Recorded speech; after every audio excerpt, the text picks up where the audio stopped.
جشن مولود کعبہ اور حضور سیدنا خواجہ غریب نواز رضی اللہ تعالیٰ کے عرس پاک کے موقع پر حلقہ ذکر میں منعقد کی گئی ہے۔ جیسا کہ آپ جانتے ہیں ہر مہینہ میں حلقہ ذکر چلتا ہے، آپ آتے ہیں۔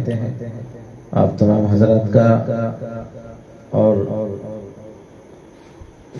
جو اپنا وقت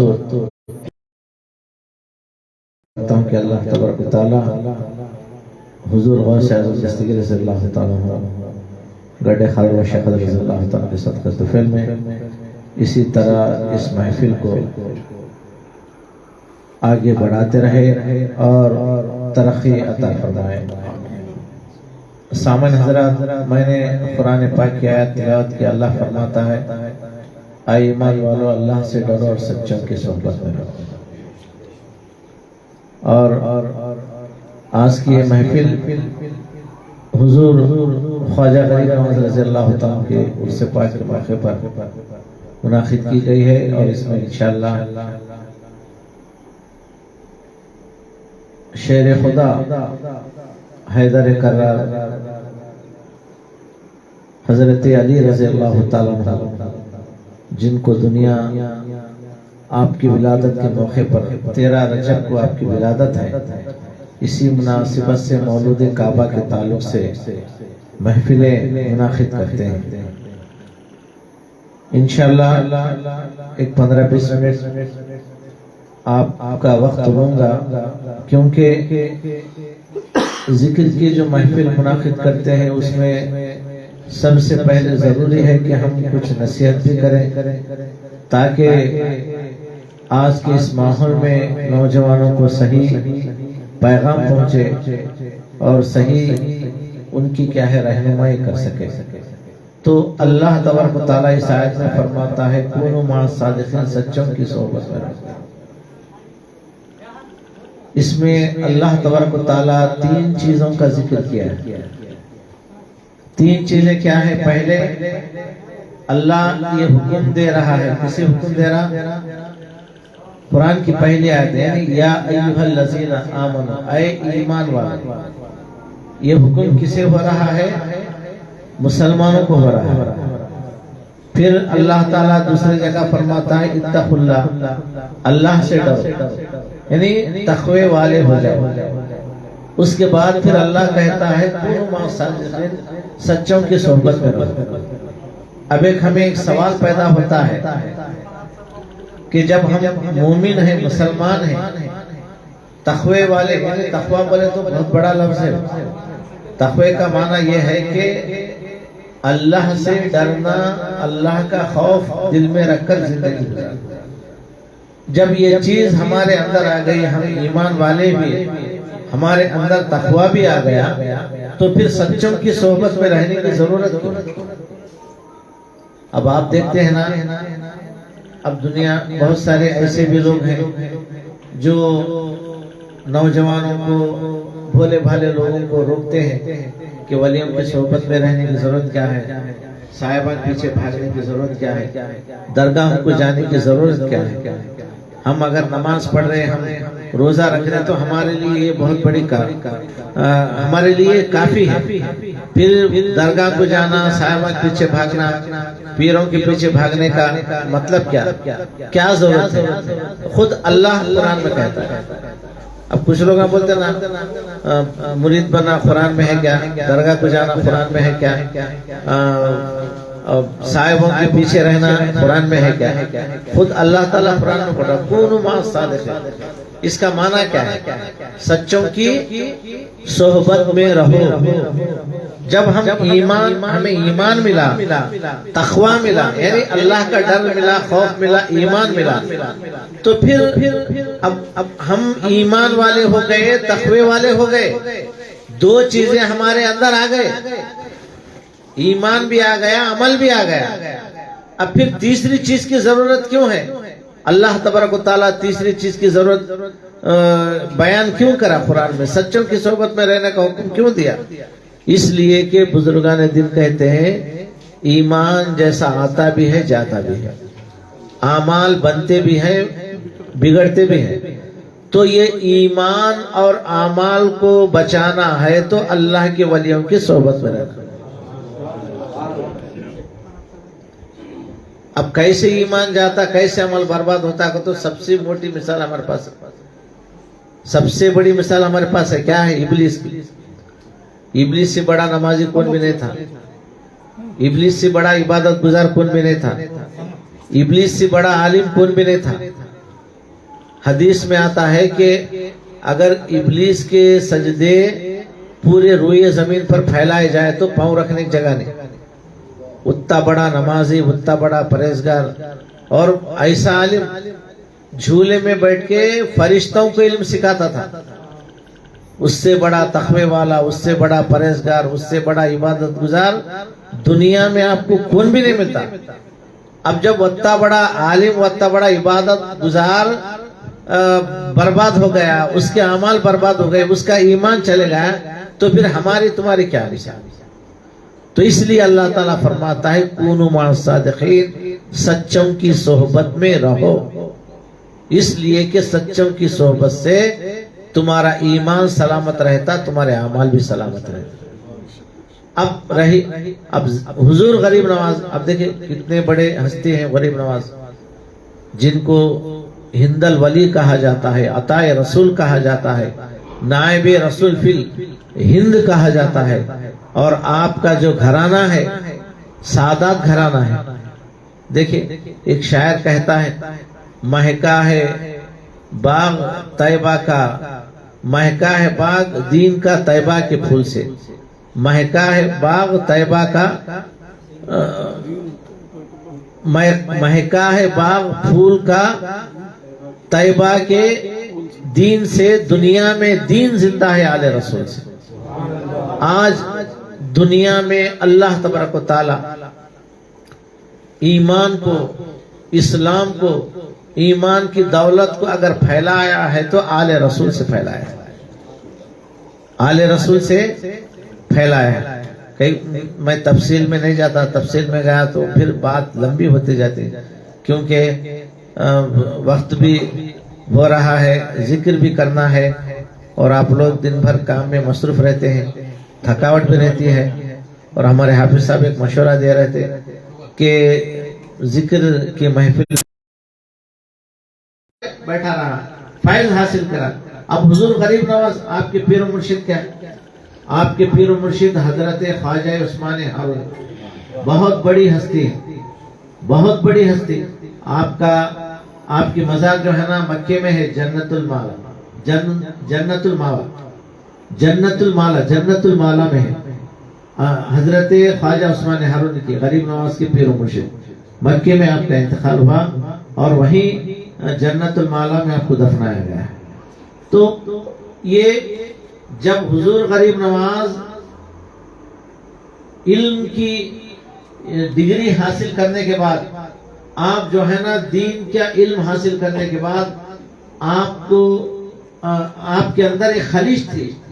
آپ چاہ رہے تھے کہ میں کسی پیر کے دامن سے وابستہ ہو جاؤں, کسی پیر کے صحبت میں بیٹھ کر خدا کی معرفت حاصل کروں, منزل تک پہنچ جاؤں, اپنے مقصد کو حاصل کروں. تو آپ کے دل میں جب ایک خیال آتا تو پیر و مرشد کی تلاش میں آپ جو ہے نا حضور خواجہ عثمان ہارونی کے بارگاہ میں جاتے. آپ کیا کرتے, ذکر کراتے. دیکھیے آج کل ہم جو یہ پیری مریدی کر رہے ہیں, ان میں ہمارے میں بہت زمین آسمان کا فرق. ہمارا مقصد دنیا کمانا ہے, ہمارا مقصد دنیا حاصل کرنا ہے. آج ہر کوئی پیر بننے کی کوشش کر رہا, جس کو خاندان سے دور دور تک کا نام نشان نہیں, جس کا کوئی خاندان سے واسطہ ہی نہیں. آج ہر کوئی سائے بن رہا, ہر کوئی مرشد بن رہا, ہر کوئی شملہ بن رہا. اب لوگ جرے نوجوان کیا کرے, آواز کو دیکھو, بیانہ کو دیکھو, دیوانے ہو کے جا رہے ان کے پیچھے. مگر ایک بات یاد رکھیں, اللہ کے رسول صلی اللہ علیہ وسلم اس کی ذمہ داری مولا علی مشکل کشا کو عطا فرمائے, ان کی اولاد کو عطا فرمائے.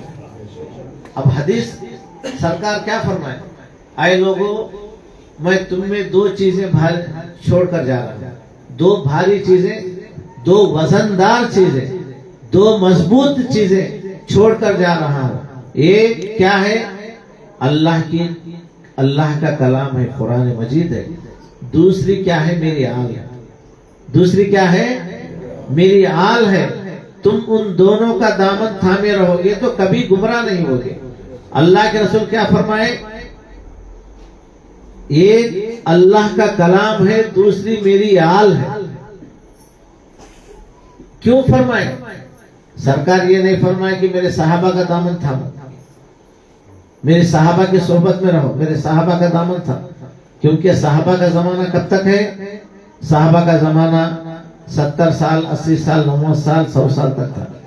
سرکار کیونکہ یہ دین کوئی معمولی دین نہیں تھا، یہ 100 سال، 200 سال، 500 سال، 1500 سال تک چلنے والا دین نہیں ہے. کیونکہ اللہ اور اس کے رسول جانتے تھے کہ یہ دین قیامت تک چلنے والا ہے. یہ دین کیا ہے؟ قیامت تک چلنے والا ہے. اللہ کے رسول جانتے تھے کیونکہ صحابہ کا زمانہ میرے حیات کے بعد چند دنوں تک چلنے والا ہے. 70 80 90 100 سال کے صحابہ کا زمانہ ختم ہو جائے گا. اب اس کے بعد آئے گا اولیاء کا زمانہ، اس کے بعد آئے گا اللہ کے نیک بندوں کا زمانہ. تو اللہ کے رسول یہ نہیں فرمائے کہ میرے ولیوں کا دامن تھامو، بلکہ اللہ کے رسول یہ فرمائے کہ قرآن کو اپنے آل کے ساتھ رشتہ جوڑ دیے. کیونکہ جب تک دنیا باقی رہے گی قرآن بھی باقی رہے گی. جب تک دنیا چلے گی میری آل بھی چلے گی. میری آل اور قرآن، سرکار فرمائے یہاں تک کہ ہم حوض کوثر پر ملاقات کریں گے. کہاں؟ حوض کوثر. تو اس لیے اللہ کے رسول کیا فرمائے؟ میرے آل کا دامن تھامے رہو. کسی پھٹان کا، کسی ان کا نہیں بولے. کن کا بولے؟ اب لوگ کچھ کیا ہے بولے تو بہکاوے میں آ جاتے. بہکاوے میں آ کے کیا کرتے؟ اب دیکھیں چیز کو بیان کرنے والے رہتے. بیان کیا ہے؟ سرکار فرمائے بیان ایک جادو ہے بولے. سرکار فرمائے کیا بولے؟ بیان ایک جادو ہے. مگر یہ اب ایسے بیانہ کرنے والے آپ کو غیر قوم میں بھی ملیں گے، کیا ان کے پیچھے بھی بھاگتے ہیں؟ سرکار تو عالم صلی اللہ علیہ وسلم کیا فرمایا؟ اللہ کے رسول نے فرمایا کہ میرے خاندان، میرے آل، میرے اولاد کی صحبت میں رہو. اب ایک نعت پڑھ رہے تھے کہ سرکار کی جو چوکھٹ کا معنی صرف سرکار کے روزے کی جو چوکھٹ ہے وہ نہیں ہے. سمجھنے میں غلطی کر رہے ہیں. ایک چوکھٹ وہ تھی جو دروازے کو لگایا جائے، مگر سرکار کی چوکھٹ کا مطلب وہ نہیں ہے. وہ شاعر جو کہہ رہا ہے سرکار کی چوکھٹ کا مطلب سرکار کی آل ہے. اگر تم سرکار تک پہنچنا چاہتے ہو تو ان کے آل کو تھامو، ان کی آل کے چوکھٹ کو تھام لو. ان کی آل کی چوکھٹ تمہیں سرکار تک پہنچائے گی. سمجھ میں آپ سمجھ رہے؟ یہ حضور غریب نواز اپنے پیر و مرشد کے سے جب ملاقات کرتے تو آپ کو بیعت کراتے، ذکر کراتے، قرآن کے کچھ صورتیں دیتے، ذکر دیتے. اس کے بعد آپ کو جو ہے نا منزل مقصود تک پہنچا دیتے، منزل مقصود تک پہنچا دیتے. اور دیکھیں حقیقت میں یہ ہے کہ ہم نبی کے آل کو سمجھے ہی نہیں. آج ہم گمراہ ہو رہے، بھٹک رہے. کس لیے بھٹک رہے؟ سادات کو ہم کیا ہے سمجھے ہی نہیں. اب ایک مثال میں آپ کے سامنے بتاتا ہوں. اللہ کے رسول صلی اللہ علیہ وسلم صحابہ کو کیا بولے؟ اصحابی کا نجوم، میرے صحابہ ستاروں کی طرح ہے. صحابہ کو کیا بنائے؟ ستارے بنائے، آسمان کے چمکتے ہوئے ہدایت کے ستارے. اور اپنے آل کو کیا بولے؟ مثل اہل بیتی کا مثل سفینۃ، میرے آل کی مثال جو ہے نا نوح علیہ السلام کی کشتی کی طرح ہے. میرے حال کی مثال کیا بولے؟ نوح علیہ السلام کی کشتی کی طرح ہے. فمن رکیبا نجا، جو اس کشتی میں سوار ہوا وہ نجات پایا. جو اس کشتی میں بیٹھا وہ نجات پایا، اور جو اس کشتی کو چھوڑ دیا تو وہ ڈوب گیا، وہ ہلاک ہوا. اب کیسا صحابہ کو ستارے کیوں بولے؟ اہل بیت کو نوح کی کشتی کی مثال کیوں دی اللہ کے رسول؟ اب ایک مثال میں آپ کو بتاتا ہوں. رات کا اندھیرا، پہلے زمانہ کیا تھا؟ لائٹاں وغیرہ نہیں تھے، بساں ریلا نہیں تھے، بلکہ کسی گاؤں کو جانا ہے تو کشتی میں سوار ہو کے جاتے تھے. کس میں جاتے تھے؟ ٹوکرے میں جاتے تھے، نہیں تو کشتی میں سوار ہو کے جاتے تھے. اب کشتی میں کیسا؟ سرکار کا فرمانا کیا ہے؟ پہلے لائٹ نہیں تھی، روشنی نہیں تھی. سرکار کیا فرمائے؟ رات میں جب تم سفر کرے تو کشتی میں سوار ہو جاؤ، اور کشتی میں جب سوار ہو گئے تو تم منزل تک پہنچنا ہے تو آسمان کے ستاروں کی روشنی کو دیکھو اور کشتی میں سوار ہو جاؤ. تمہیں صحابہ کی روشنی بھی ملے گی، آل کی کشتی بھی ملے گی. جب یہ دونوں کے دامن کو تھامے ہوئے تو تم کیا ہے؟ منزل تک پہنچ جاؤ. تم کیا ہے؟ اب آج ماحول پرفتن ہو رہا. کچھ ایسے بھی لوگ ہیں صحابہ کی بے ادبی کر رہے، توہین کر رہے. آپ دیکھ رہے ہیں فیس بک وغیرہ میں، علماء کرام جانتے ہوں گے، صحابہ کے امیر معاویہ کی بے ادبی ہو رہی، ان کے فتح مکہ کے بعد کے صحابہ کی بے ادبی ہو رہی. دیکھیے اللہ کے رسول کیا فرمائے؟ میرے صحابہ کی قدر کرو، میرے صحابہ کی عزت کرو، میرے صحابہ کی تعظیم کرو. اور کیونکہ یہ صحابہ جو ہے نا، جنہوں نے دین کو پھیلانے میں اپنا سب کچھ قربان کر دیا. اب اس کے بعد اللہ کے رسول صحابہ کو ذمہ داری نہیں دی. صحابہ کا زمانہ میں کیا بتایا؟ 100 سال کا تھا، 80 سال 90 سال 100 سال. صحابہ کو کیا کرے؟ آسمان کی ہدایت کے ستارے بنا دیے. اب ان کی طرف کون دیکھ بھی نہیں سکتا. اگر کوئی بے ادبی سے ان کی طرف دیکھ کر تھوکنا بھی چاہے گا تو اس کا تھوک اس کے منہ پہ پڑے گا. وہ خود رسوا ہو جائے گا، وہ خود ذلیل ہو جائے گا صحابہ کی طرف سے. مگر اب اس کی ذمہ داری اللہ کے رسول صلی اللہ علیہ وسلم کسے دیے؟ اپنی آل کو دیے. اب ہندوستان میں اسلام کو پھیلانا، اسلام کو چمکانا، دین کو روشن کرنا، تو اللہ کے رسول صلی اللہ علیہ وسلم اس کی ذمہ داری حضور غریب نواز کو عطا فرمائے.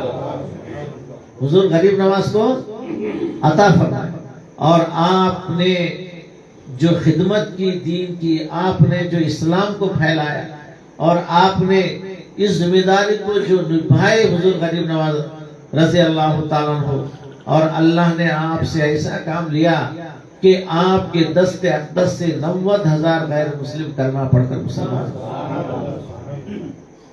کوئی معمولی ہستی نہیں حضور غریب نواز، معمولی نہیں. اب دیکھیں حضور غریب نواز کن کے آل ہے؟ نبی کے آل ہے، فاطمہ کے رخت جگر ہے، علی کے نور نظر ہے، حسنین کریمین کے دلبر ہے، ان کا خون ہے. اور مولا علی مشکل کشا کوئی معمولی ہستی نہیں، حضرت علی رضی اللہ تعالی. اب دیکھیں آج ہم حج کو جانا چاہتے ہیں، ہماری تمنا رہتی ہے اللہ تعالیٰ ہمیں کعبے کا دیدار کرائے. ہماری تمنا رہتی ہے ہمیں اللہ عمرہ کرائے، ہمیں حج کرائے. ہر ایک کا دل تڑپتا ہے خدا کے گھر کی زیارت کو.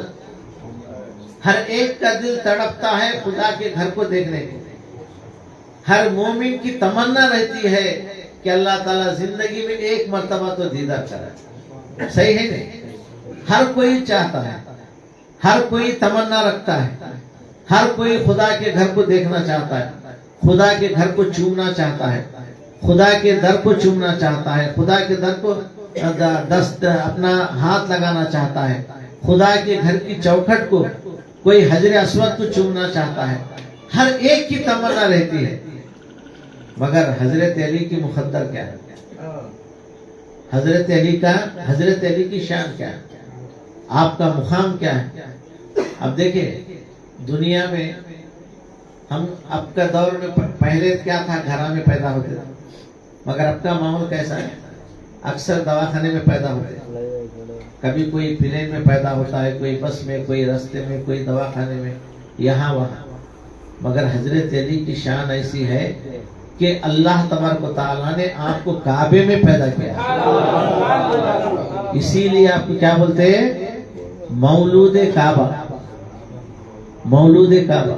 دنیا میں یہی ایک ہستی تھی جن کی ولادت کعبے کے اندر بھی, کعبے کے اندر بھی. آپ کی والدہ کا نام بھی فاطمہ بنت اسد آیا. وہ فرماتی ہے کہ جب مجھے پیٹ میں درد ہونے لگا, ڈیلیوری کے آثار مجھے ظاہر ہونے لگے, تو کعبے کا طواف کر رہے تھے, میں پریشان ہو گئی, اب کیا کروں. اتنے میں آپ کی والدہ فرماتے ہیں, فاطمہ بنت اسد فرماتے ہیں کہ میں نے دیکھی کعبے کی دیوار خود بخود ایسا کھلنے لگی.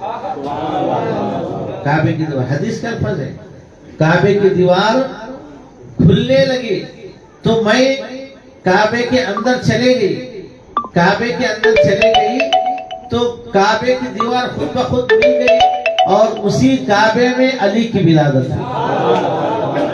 اسی کعبے میں ولادت ہوئی, اور 3 دن تک میں ایسے ہی رہی کعبے میں. 3 دن کے بعد جب مجھے ہوش آیا تو پھر مجھے کیا ہے, گھر کو لایا گیا, اور 15 دن تک حضرت علی رضی اللہ تعالیٰ عنہ آنکھیں نہیں کھلی. آنکھیں نہیں کھلی حضرت علی رضی اللہ عنہ. 15 دن کے بعد اللہ کے رسول صلی اللہ علیہ وسلم جب ان کو دیکھنے کے لیے جاتے ہیں تو سب سے پہلے آنکھیں کھول کر اللہ کے رسول کی زیارت کرتے ہیں. یہ حدیث کے الفاظ ہیں. بعد میں اللہ کے رسول نے پوچھا, اے علی تم 15 دن تک آنکھیں کیوں نہیں کھولے؟ تو حضرت علی فرماتے ہیں, یا رسول اللہ, میری دل کی تمنا تھی کہ میں جب میری دنیا میں آنکھ کھلے تو سب سے پہلے میں آپ کے چہرے کا دیکھوں, آپ کے چہرے کو دیکھوں. میرے نوجوانوں, یہ علی کی شان ہے, یہ علی کی شان ہے. ہم کیا بتائیں, حضرت علی رضی اللہ تعالیٰ کا ذکر کیا کریں. سرکار فرماتے ہیں, انا مدینۃ العلم وعلی بابها, میں علم کا شہر ہوں, علی اس کے دروازے ہیں. اور حضرت علی کوئی معمولی عالم نہیں تھے. تمام صحابہ کرام فرماتے ہیں کہ ہمارے درمیان قرآن اور حدیث فقہ کو سب سے زیادہ جاننے والے اگر کوئی تھے تو وہ علی تھے. کوئی تھے تو وہ علی تھے. حضرت علی, صحابہ میں حضرت علی سے بڑھ کر کوئی عالم نہیں تھا. خود حضرت عمر فرماتے ہیں, لولا علی لہلک عمر, اگر علی نہیں ہوتے تو عمر ہلاک ہو جاتا. چند معاملات میں, مسائل میں حضرت عمر فیصلہ کرنا چاہتے تو حضرت علی روک دیتے. فرماتے, اے عمر ایسا نہیں, ایسا فیصلہ ہے. تو آپ نے بے ساختہ زبان سے کہہ دیا, لولا علی لہلک عمر, اگر علی نہیں ہوتے تو عمر ہلاک ہو جاتا. علی نہیں ہوتے تو عمر کیا ہے, ہلاک ہو جاتا.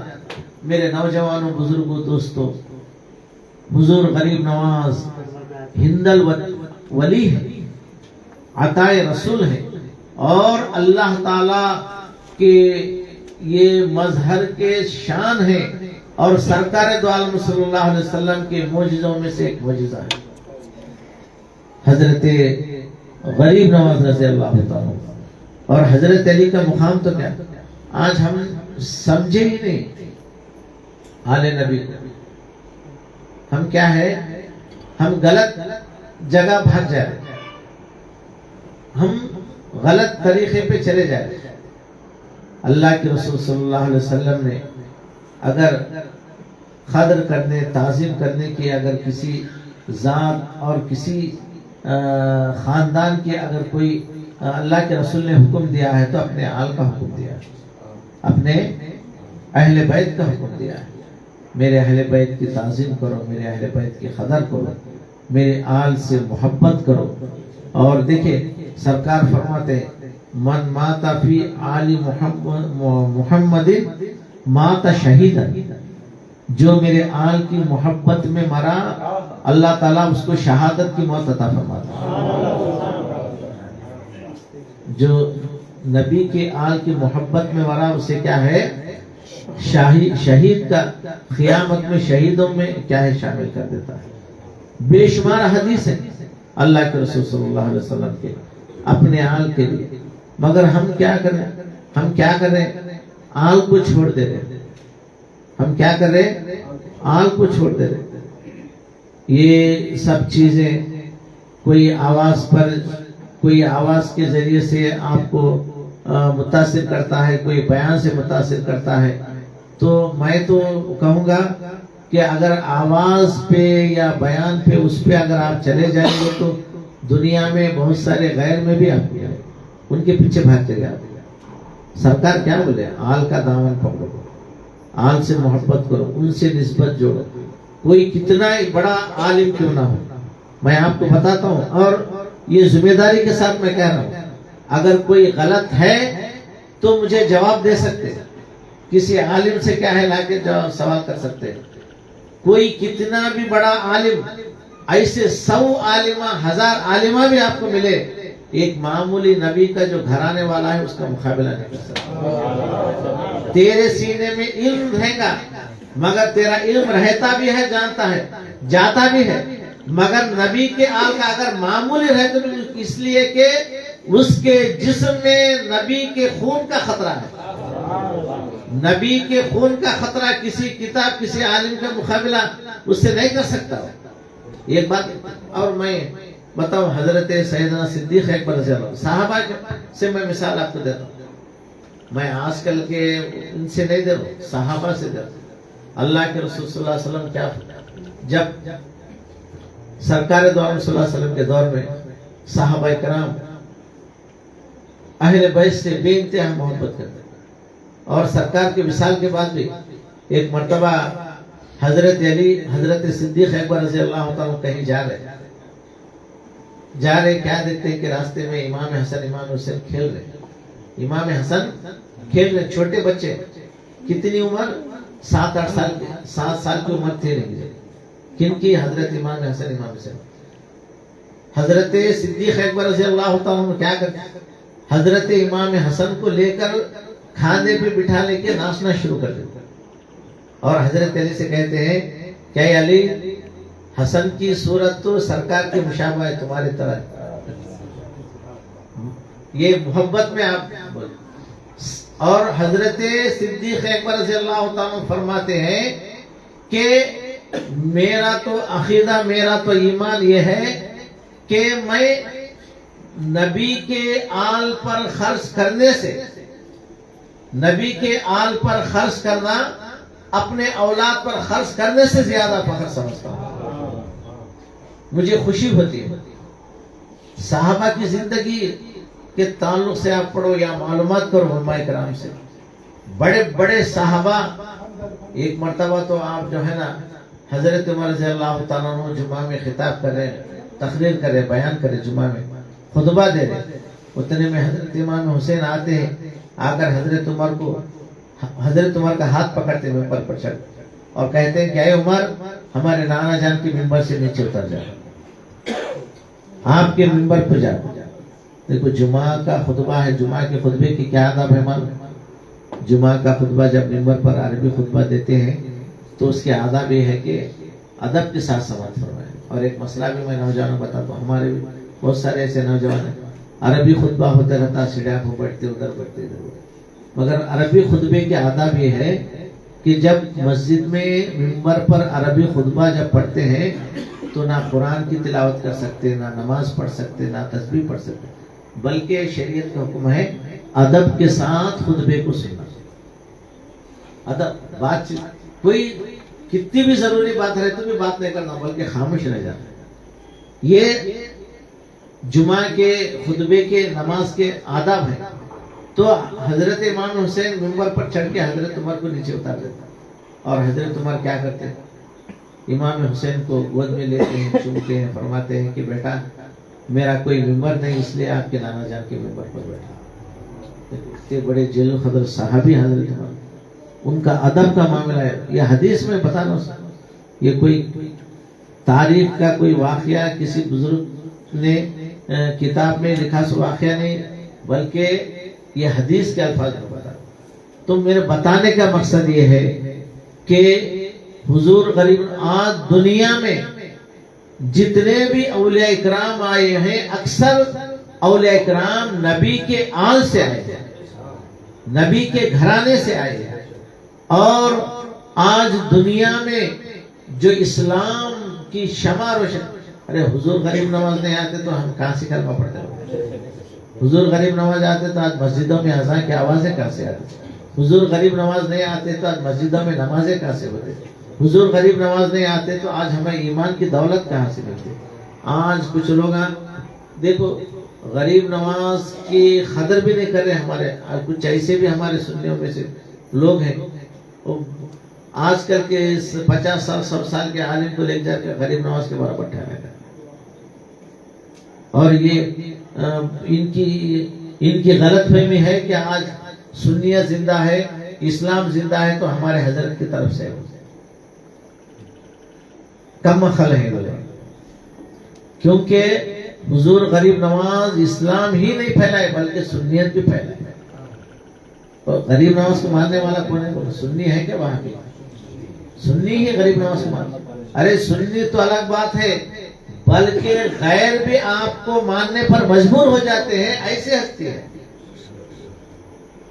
غیر بھی ماننے پر مجبور ہو جاتے ہیں. اللہ نے آپ کو صرف ہندوستان کا نہیں بلکہ ہند کا ولی بنا کر بھیجا ہے, ہند کا سلطان بنا کر بھیجا ہے. ہندو بولے تو کیا, ہندو بولے تو کیا, پورا ایشیا, افغانستان, پاکستان, بنگلہ دیش, سری لنکا, اور یہ جتنی بھی یہ دیکھو حضور غریب نواز 100 سال 50 سال کے نہیں ہیں, کب کے ہے؟ 900 سال پہلے. آپ کا عرس تو 812واں منایا گیا, مگر آپ آئے کب تھے؟ 900 سال پہلے. آپ کی عمر کتنی؟ 90 سال کی. 90 سال کی عمر میں آپ کا وصال ہوتا ہے, تو اس حساب سے کتنے بھی 900 سال. 900 سال پہلے ہندوستان ایسا نہیں تھا, بلکہ اس میں افغانستان بھی آیا, بنگلہ دیش بھی آیا, پاکستان بھی آیا, سری لنکا بھی آیا. تقریباً پورے ایشیا کا یہ جو ایریا ہے اللہ نے اس کا سلطان بنا کر بھیجا. سوئے آپ کے ہندوستان کا نہیں, آپ کے اسی لیے ہندل ولی کہتے ہیں. ہندل ولی بولے تو پورے ایشیا. ارے آپ تو اب ہندل ولی اب ہم بنائے, مگر حقیقت میں دیکھے تو آپ ہندل ولی نے پورے دنیا کے ولی ہے, کیونکہ آپ کے چاہنے والے صرف ہندوستان میں نہیں, دنیا کے کونے کونے میں موجود ہے, ہر جگہ موجود ہے. جب بھی آپ کا عرس پاک کا موقع آتا ہے, ہر جگہ آپ کے جشن منایا جاتا ہے, ہر جگہ آپ کا ذکر کیا جاتا ہے, ہر جگہ آپ کو یاد کیا جاتا ہے. یہ غریب نواز کی شان ہے, اور یہ ایسی شان ہے کہ آپ کی حکومت ہر ایک کے دلوں پر بھی, صرف مسلمانوں میں نہیں غیروں میں بھی آپ کی قدر کرنے والے. اور ہم سے زیادہ تو غیر آپ کو چاہتے ہیں, ہم سے زیادہ تو غیر آپ سے محبت کرتے ہیں, مگر ہم کیا ہے, صرف ہم اپنے مطلب کے لیے چاہتے ہیں. ہم درگاہ میں گئے تو مطلب کے لیے جاتے ہیں, میرا کام یہ کام ہے, کام کر لے گانے جائیں گے بولتے, مگر ایسا نہیں ہے, بلکہ دل سے آپ کو چاہنا ہے. آخری ایک بات بتا کر بات ختم کر دیتے ہیں, انشاءاللہ ذکر ہوگا. دیکھیں ایک مرتبہ اورنگزیب بادشاہ غریب نواز کے بارگاہ میں آتا زیارت کے لیے. وہاں پر کیا دیکھتا, باہر ایک فقیر بیٹھا رہتا. فقیر کیسا؟ مانگنے کے لیے وہ کیا کرا, اے غریب نواز نابینا کو کچھ دے, اے غریب نواز نابینا کو کچھ دے. تو اندھا تھا وہ, نابینا کو کچھ دے نہیں, اے غریب نواز مجھے آنکھیں عطا فرما, آنکھیں عطا فرما. تو لوگ اب حالانکہ آنکھیں چھپ کے مانگ رہا ہو, زبان سے بول رہا, مگر اس کی نیت کیا, پیسے مانگ رہے. لوگ اندھا ہے تو پیسے دے کے جائے.